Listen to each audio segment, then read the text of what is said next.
بسم الله الرحمن الرحيم. الحمد لله رب العالمين، وصلى الله وسلم على نبينا الكريم وعلى آله وأصحابه ومن تبعهم بإحسان إلى يوم الدين. قال الله تعالى في كتابه الكريم: يا أيها الذين آمنوا اتقوا الله حق تقاته ولا تموتن إلا وأنتم مسلمون. أما بعد، فإن أحسن الكلام كلام الله، وخير الهدى هدى محمد صلى الله عليه وسلم، وشر الأمور محدثاتها، فإن كل محدثة بدعة وكل بدعة ضلالة وكل ضلالة في النار. إخواني في الله وأبنائي حفظكم الله جميعا. Alhamdulillah, kita bersyukur kepada Allah Subhanahu wa taala di mana pada pagi yang semoga diberikan barakah oleh Allah Subhanahu wa taala ini, Allah Subhanahu wa taala masih memberikan kemudahan kepada kita, memberikan taufiknya kepada kita sehingga kita bisa memanfaatkan waktu kita di pagi yang mulia ini untuk berada di atas jalan Allah Subhanahu wa taala semata-mata meningkatkan iman dan takwa kita kepada Allah Subhanahu wa taala.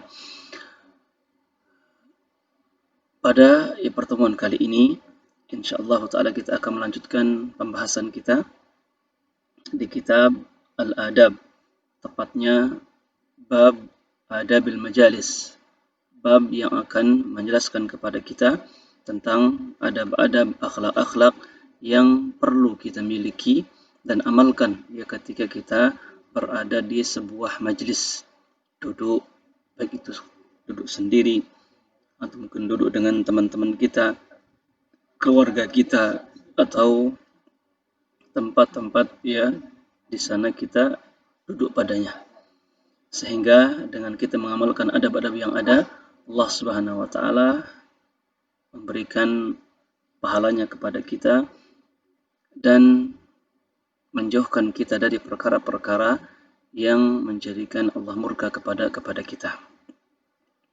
Ikhwani fillah wa abna'i hafizakumullah jami'an. Kita sampai di adab yang kelima. Adab yang kelima dari adab-adab bermajlis. Semoga ya antum di rumah sana berada dalam keadaan sehat walafiat dan selalu diberikan penjagaan oleh Allah Subhanahu wa taala. Amin ya rabbal alamin. Tafadhal ya antum buka kitab antum, buka PDF antum dan kita lihat bersama-sama. Yaqulul muallif hafizahullah taala: Al-adabul khamis at-tafassuh fil majalis. Qala Allah taala, adab yang kelima adalah dianjurkannya berluas-luas atau berlapang-lapang ya dalam bermajlis. Ketika kita duduk dengan ya sahabat kita, keluarga kita, teman-teman kita, terlebih dalam sebuah majlis, kita dianjurkan untuk ya berlapang-lapang, berluas-luas dalam duduk, sehingga yang satu dengan yang lain tidak sampai saling menyakitkan, mengganggu atau yang semisalnya.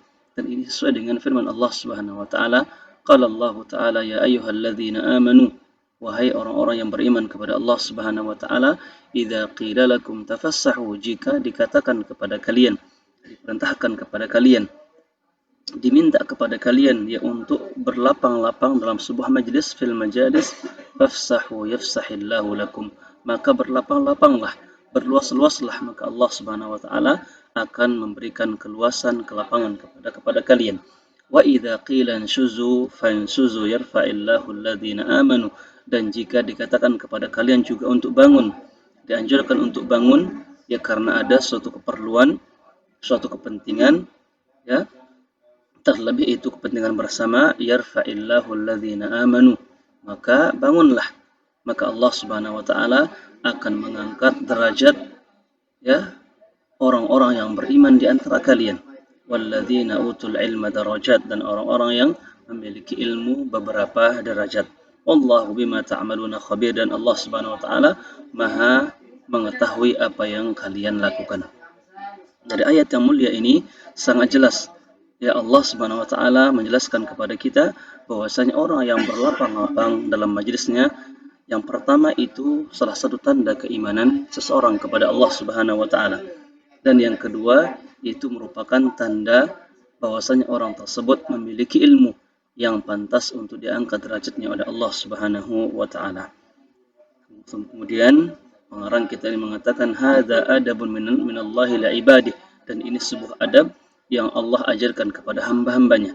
Kapan itu? Idza ijtama'u fi majlisin min majalisi mujtama'atihim, ketika mereka berada di sebuah perkumpulan, ya, di sebuah majlis dalam di masyarakat mereka. Wahtaja ba'dhum aw ba'dul qadimin litafassuh, karena orang-orang yang akan ikut serta dalam majelis perkumpulan tersebut tentunya menginginkan ya kelapangan dalam duduknya, sehingga acara-acara yang mereka lakukan ketika itu ya enak jalannya, di mana yang satu tidak mengganggu sebagian yang lain. Ikhwani fillah wa abna'i rahimani wa rahimakumullahu jami'an. Sehingga dengan itu ya akan terbentuklah sebuah kekuatan, ya persatuan ya hati kaum muslimin atau orang-orang yang beriman kepada Allah Subhanahu wa taala. Dan sekali lagi, orang yang berlapang-lapang dalam bermajlis itu yang pertama tanda keimanan mereka kepada Allah Subhanahu wa taala, dan tanda bahwasanya mereka orang-orang yang berilmu di sisi Allah Subhanahu wa taala. Sehingga di sini Syekh Nasir As-Sa'di rahimahullahu taala ketika menafsirkan makna wa idza qila anshuzu fansuzu yarfa'illahu alladhina amanu minkum, ya beliau mengatakan fabadiru bil qiyam, ya jika dianjurkan kepada kalian, diminta kepada kalian untuk berdiri, maka fabadiru lil qiyam, maka bersegeralah untuk berdiri, litahsil tilkal maslahah, semata-mata untuk mendatangkan ya maslahat yang ada.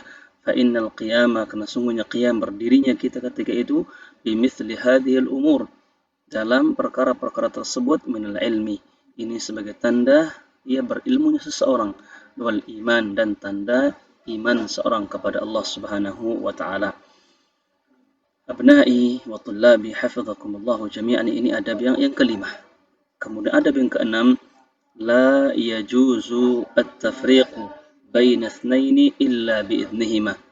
Dalam bermajlis, ketika kita melihat ada dua orang yang sedang bermajlis, duduk bersama, ngobrol enak, ya santai, satu dengan yang lainnya enak dalam ngobrolnya, maka kalau ada orang ketiga, dia ini la yajuzu, tidak boleh baginya ya untuk memisahkan dua orang tersebut illa biidnihima, kecuali ada izin dari keduanya.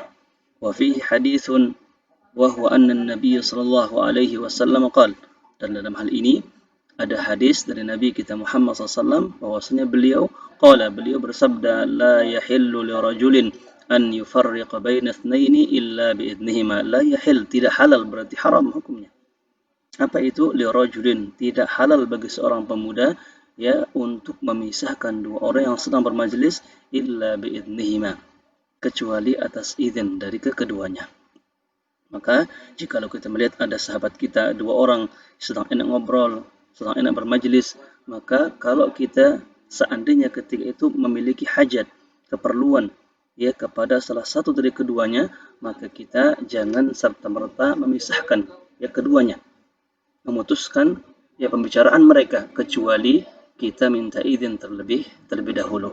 Karena tidak boleh, hukumnya haram, hukumnya untuk kita memisah dua orang tersebut kecuali ada izin dari keduanya. Dan ini sesuai dengan hadis Nabi kita Muhammad sallallahu alaihi wasallam. Wa hadza adabun nabawiyyun azim, dan ini adab ya Nabi sallallahu alaihi wasallam yang mulia. Wa huwa man'ur rajuli an yajlisa baina ithnaini illa biidnihima, yaitu melarang seorang pemuda ya untuk memisahkan ya dua orang yang sedang bermajlis, baik dengan duduk di tengahnya atau bukan lewat di tengahnya, atau dengan cara yang lain. Apa sebabnya? Kenapa kita dilarang seperti itu? Wal illatu fi dzalika annahu qad yakunu bainahuma mahabbatun, karena ketika mereka sedang bermajlis berduaan, ngobrol santai, ketika itu ya ada kecintaan antara mereka berdua, ada kenyamanan antara mereka berdua. Mungkin ada rahasia yang sedang mereka bicarakan atau yang semisalnya. Fa yashuqqu alaihima, maka kita akan, kalau kita memotongnya, memisahkan mereka, fa yashuqqu alaihima, ini jelas ya memberatkan mereka, menjadikan mereka marah atau ya memasukkan kebencian di hati mereka berdua. Dan ini yang dijelaskan oleh Imam Ibnu Qayyim rahimahullahu taala.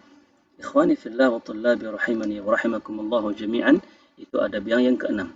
Kemudian adab yang ketujuh, al-julusu haitsu yantahil majlis.